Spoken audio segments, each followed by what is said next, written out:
एक विचित्र तथ्य है, इस पर आपका ध्यान केंद्रित होना चाहिए। अभी चीन ने कूटनीति का परिचय दिया, पाकिस्तान सावधान। चीन की सीमा में जो मस्जिदें थी उनको चीन ने तोड़वा दिया, मुसलमानों को खदेड़ के भगा दिया। अब वो हिमायती बनता है पाकिस्तान का, और चीन कूटनीति का प्रयोग कर रहा है कि पाकिस्तान को भारत से भिड़वा दें। जितने मुसलमान सज्जन पाकिस्तान में हैं या भारत में हैं, चीन की इस कूटनीति को समझें। जिस चीन ने अपनी सीमा में मस्जिदों को तोड़वा दिया, मुसलमानों को खदेड़ के भगा दिया, वह चीन अब भारत से पाकिस्तान को भिड़वाने का प्रयास करता है। तो उचित नहीं है ना। मैं किसी का नाम अनास्था पूर्वक नहीं लेता, लेकिन संकेत करना चाहता हूं। जिन्ना क्या चाहते थे? देश के विभाजन के बाद भी जिन्ना की बेटी बंबई में रही या नहीं?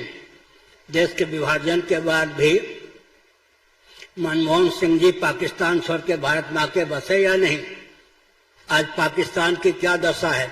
जो जो क्षेत्र, जो जो भूभाग भारत से पृथक किए गए, उन सब की दुर्दशा है।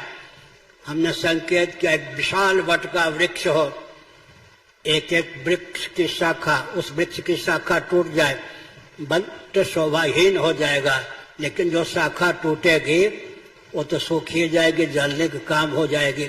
इसलिए 110 वर्ष पहले भारत जैसा था उस पर विचार करना चाहिए। मैं एक संकेत करना चाहता हूँ, सबके पूर्वज सनातनी वैदिक आर्य हिंदू थे या नहीं? मोहम्मद साहब के पूर्वज कौन थे? सनातनी वैदिक आर्य हिंदू। ईसा मसीह जी के पूर्वज कौन थे? रोम में आज भी ईसा मसीह की प्रतिमा वैष्णव तिलक से युक्त है या नहीं? रोम में आज भी ईसा मसीह जी की प्रतिमा वैष्णव तिलक से युक्त है।